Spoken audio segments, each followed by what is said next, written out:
too late. He's coming.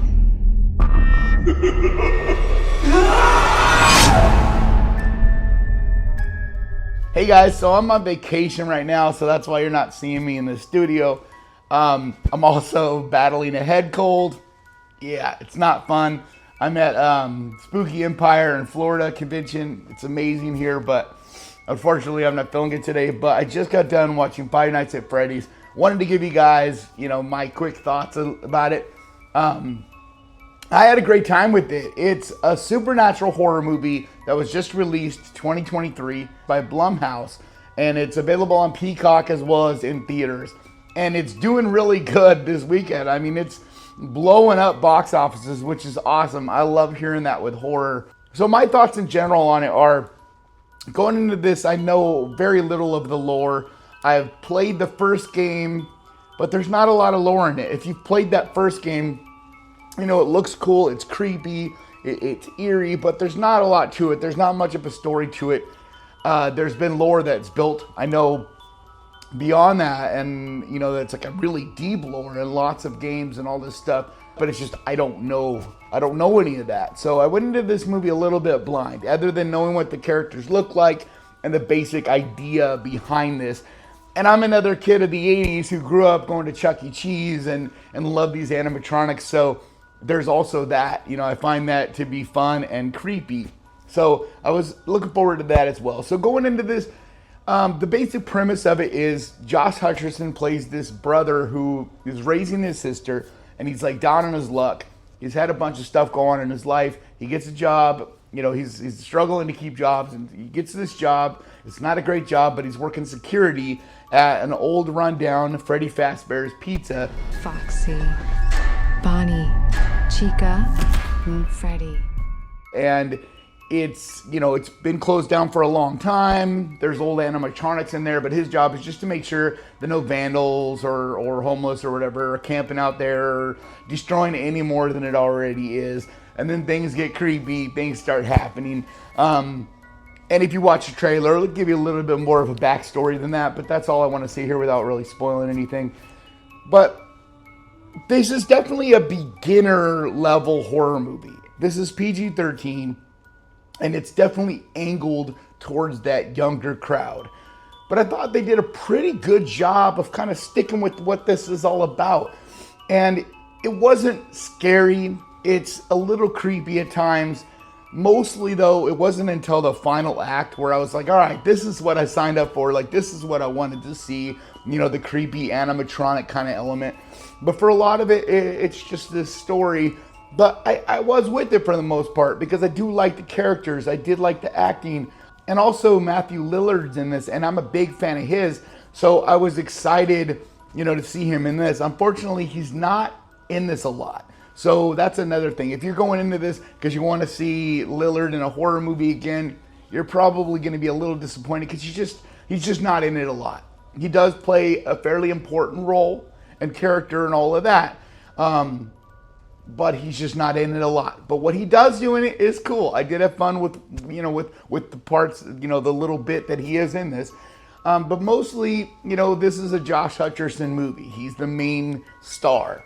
The little girl that plays his little sister, Piper Rubio, she did a good job, for a child actor. I mean, they're always a little wooden and, but she was fine in it. And then Elizabeth Lell is the other main character, and she's great in it too. But for the most part, like I said, it's a Josh Hutcherson movie. It really is a lot of him and kind of showing you the backstory. And there's a lot of setting up in this movie because it's been reported they would like to make 3 of these. So in a lot of ways, this is just kind of laying the groundwork for this whole world and giving you kind of the rules and the characters involved and that whole thing and setting it up in the first place. And so because of that, there isn't a lot until kind of towards the end as far as anything scary or creepy. And even then, when I say scary, I mean like maybe for your, 10, 11, 12-year-olds, they could get a little scared. But I don't think very, very few adults out there, I can imagine, would be scared by this. But it does get a little creepy at times.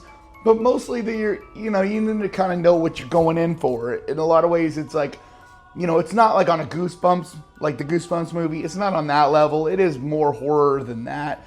But it's mostly just kind of fun and creepy and kind of a small movie. But what I do really, really love about it, there is one thing that I absolutely loved about it, and it's the practical effects. Man, they went all the way with the practicals in this. Everything is very obviously practically done and is gorgeously done.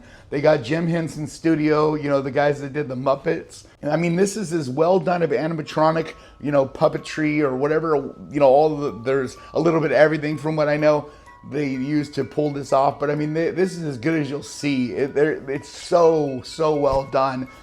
And that I loved, as well as the set decoration. Like, if you've played the game at all, you know, it's very faithful, at least aesthetically, to the game. Now, as far as the lore goes, I don't know a ton about it, so I don't know how faithful they were. I know from the reports, you know, they did try really, really hard to keep it as close to the game as they could from what they've said.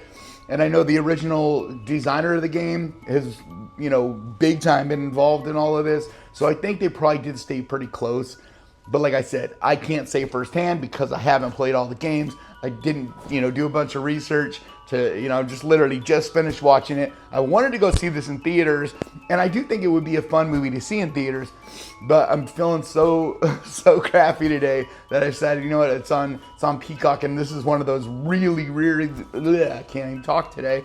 This is one of those really, really rare times that I'm going to just take advantage of the fact that it's streaming and check that out, and then just kind of give you guys a review as soon as I can. You know, I still got to edit this together, so it might be a day after I'm recording this is when you'll probably see the video. But, you know, I'm trying to have fun on vacation as well as, you know, give you guys my love and content as much as I can because you guys are really important to me. So, yeah, I mean, my recommendation would be if you're a fan of the game, I definitely think you should go out and see this. I really do think that this, especially like I said, aesthetically, this is, you know, this really nails it and is something that I think you'll probably really enjoy. Other than, like I said, maybe some of the lore and stuff isn't exactly the same, but like I said, I don't know for sure. But as far as if you're just, you know, like you've never really been into this, you don't know much about Freddy Fazbear, then, you know, it's not going to knock your socks off. It's not going to scare the hell out of you. But if you enjoyed Megan, this kind of feels like that speed, you know, very similar in a lot of ways tonally. And like there's some humor, there's some silliness. You know, it does have some scenes, but for the most part, it's kind of Megan. I think maybe this is a little toned down from Megan. There's one scene in particular in the middle of this where I was like kind of rolling my eyes a little. I'm like, okay, this is kind of getting a little bit silly. Like, this feels like, you know, who are they angling this movie towards? Because this is almost more towards like 5-6-year-olds, you know, but it was just one scene mainly where it felt that way. But in general, they did a pretty good job of keeping it, you know, that PG-13, you know, I think like between 10 and 13-year-old demographic, you know, kind of horror movie. But I mean, I enjoyed it too, and I'm not that age. So, I mean, I think you can still have fun with it. So I don't want to act like it's not a fun little movie. I just don't want you to go into this expecting this wild, intense horror movie because that's not what it is. And so, you know, you'd probably be kind of disappointed if you're expecting to get scared or you're expecting, you know, anything wild or anything over the top. It's PG-13, so there's not a lot of gore. There is a few little suggestive things where if you know, you're like, oh, ow. But yeah, they pretty much just cut away every time there could be a gory type of scene. There is no blood really at all in this.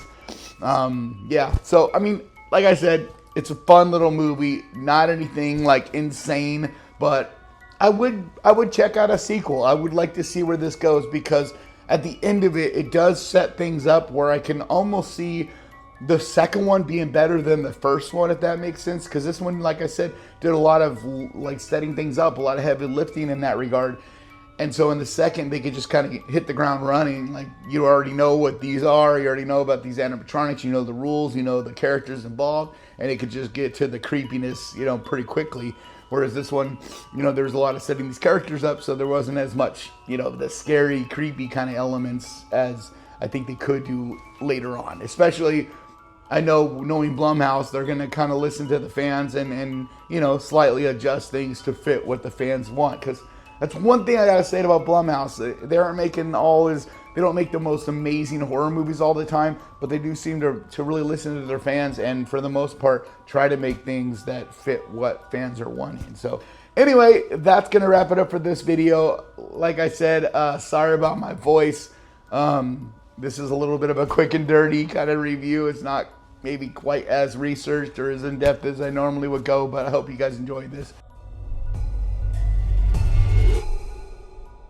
And thank you so much for checking this out. If you enjoyed it, hit the subscribe button and ding that little bell, because that is the best way to keep track of this channel and when I post videos like this. And I post videos like this every single week. I also want to give a huge, massive thank you to the Ghost Pirate crew, to you guys over on Patreon, and to the channel members over here. You guys absolutely mean the world to me. And if you would like to help support this channel, there's a link down in the description to Patreon. Or if you want to help support the channel over here on the channel, there's a button right down there that says join, where you can become a channel member. But like always, thank you so much for watching. Please crush that like button.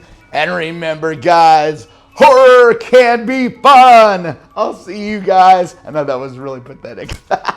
I'll see you guys next time.